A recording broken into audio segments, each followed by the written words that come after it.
Hey there, money buddies. Let's talk about something we've all dealt with at some point, debt. Now, before you start sweating, remember we're all in this together. No judgment here, just real talk about the green stuff. Some debt can actually be good for you.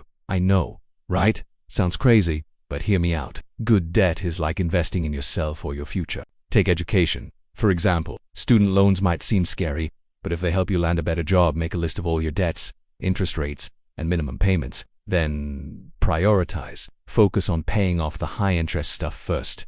Usually credit cards. Consider the debt avalanche method. Pay minimums on everything, but throw extra cash at the highest interest debt and increase your earning potential.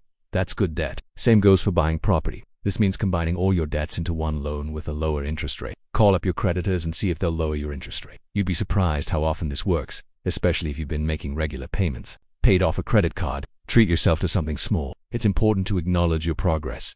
Know that you've got this. Take it one step at a time. Celebrate your progress, and don't be afraid to ask for help if you need it. Reach out to friends, family, or even a financial advisor. Sometimes just talking about it can make a huge difference. We're all on this financial journey together, so let's support each other along the way. Your future self will thank you for the smart choices you're making today. Be patient with yourself. If you slip up, don't beat yourself up. Just get back on track. It can make things more manageable and save you money in the long run. A mortgage might be a big commitment, but owning a home can be a solid investment over time. And let's not forget about business loans. Maybe it was that impulse buy you're still paying off, or a loan for something you didn't really need. Debt can be scary, but it doesn't have to control your life. By understanding the difference between good and bad debt, and learning how to manage it wisely, you can take charge of your financial future. Remember, it's not about being perfect.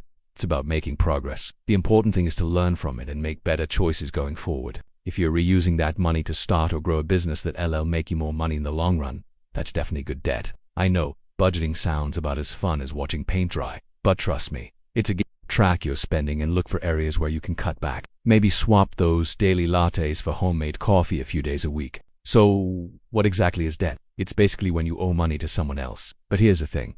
Not all debt is created equal. Sarah decides to take out a loan to get a professional certification that'll boost her salary. Mike, on the other hand, maxes out his credit cards on designer clothes and the latest gadgets. Fast forward 5 years, and Sarah's earning way more, easily paying off her loan. Mikey's still struggling with that credit card debt, and those fancy clothes are out of style. There are two main types, secured and unsecured. Secured debt is like when you get a mortgage for a house. The house itself is the security. If things go south, a lender can take the house. Unsecured debt, that's stuff like credit cards. No collateral, just your promise to pay it back. Now, here's where it gets interesting. But let's be real. Not all debt is your friend. Bad debt is like that one relative who always asks to borrow money but never pays it back. Credit card debt is a prime example. Those high interest rates can really sneak up on you. And you won't even get me started on payday loans or buying a fancy car you can't really afford. That's the kind of debt that can keep you up at night.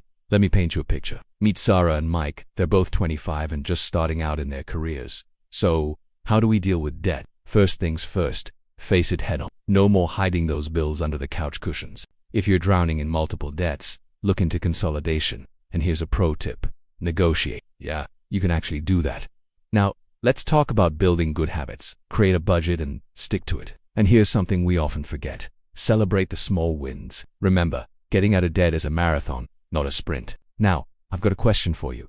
Have you ever taken on debt you regret? We've all been there. Let's wrap this up with some real talk. So, whether you're working on paying off student loans, saving for a house, or digging out of credit card debt, and hey, if you're feeling overwhelmed, remember you're not alone. Here's to making smart money moves and building a brighter financial future. You've got this, money buddies.